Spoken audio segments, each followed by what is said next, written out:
આધુનિક દેશોના વિઝાની વાત આવે ત્યારે સૌથી મોટી સમસ્યા વિઝા ઇન્ટરવ્યૂની નડે છે.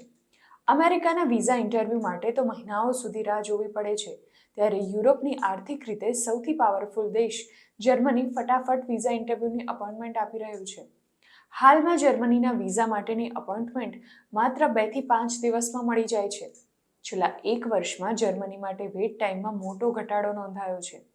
તાજેતરમાં ભારત ખાતે જર્મનીના એમ્બેસેડર ફિલિપ એક્સમેને જણાવ્યું કે ભારતીય નાગરિકોને અત્યંત ઝડપથી વિઝા ઇન્ટરવ્યૂ માટે અપોઇન્ટમેન્ટ મળી જાય છે, જે વાતથી તેઓ ખુશ છે. તેમણે કહ્યું કે છેલ્લા 2 મહિનામાં અમે વિઝાની કામગીરીમાં ઘણી ઝડપ વધારી છે. હવે તમને 2 થી 5 જ દિવસની અંદર જર્મન વિઝાના ઇન્ટરવ્યૂ માટે અપોઇન્ટમેન્ટ મળી જાય છે. એક વર્ષ અગાઉ આટલા ઓછા સમયમાં ઇન્ટરવ્યૂ ગોઠવાઈ નહોતા શકતા. જર્મનીમાં હાલમાં IT, technology, medical care, contracting અને લોજિસ્ટિક્સ ક્ષેત્રમાં ટેલેન્ટેડ લોકોની અછત છે અને આ સેક્ટરમાં પુષ્કળ રોજગારી મળી શકે છે. જર્મન કંપનીઓ વિદેશી સ્ટુડન્ટ્સ અને બીજા લોકોને જોબ પર રાખી રહી છે. જર્મન સંસદે આ માટે રિવાઇઝ્ડ સ્કિલ્ડ ઇમિગ્રેશન એક્ટ પણ લાગુ કર્યો છે. જર્મનીમાં વિશ્વની કેટલીક બેસ્ટ યુનિવર્સિટીઝ આવેલી છે. એટલું જ નહીં, જર્મનીમાં જર્મન ભાષામાં ભણો તો તમારા માટે એજ્યુકેશન ફ્રી છે.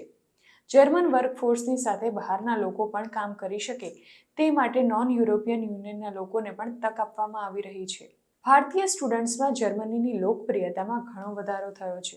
હાલમાં લગભગ 43,000થી વધારે ભારતીય સ્ટુડન્ટ્સ જર્મનીમાં અભ્યાસ કરે છે. અહીં સૌથી વધુ કોઈ દેશના સ્ટુડન્ટ હોય તો તે ભારતીયો છે.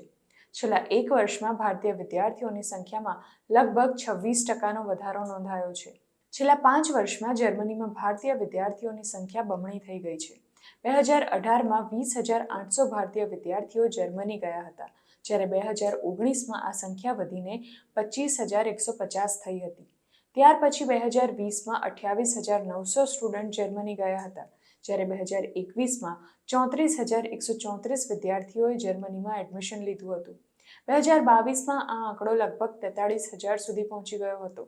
છેલ્લા એક વર્ષમાં જર્મનીમાં ભારતીય વિદ્યાર્થીઓની સંખ્યામાં 26%નો વધારો થયો છે. જર્મનીમાં ઇન્ટરનેશનલ સ્ટુડન્ટ્સની કુલ સંખ્યામાં 3.7%નો વધારો નોંધાયો છે. જર્મનીમાં સૌથી વધારે ભારતીયો એન્જિનિયરિંગ કોર્સમાં એડમિશન લે છે. ત્યાર પછી તેઓ લો, મેનેજમેન્ટ અને સોશિયલ સ્ટડીઝ ભણતા હોય છે અને આ કેટેગરીમાં 22% સ્ટુડન્ટ્સ આવે છે.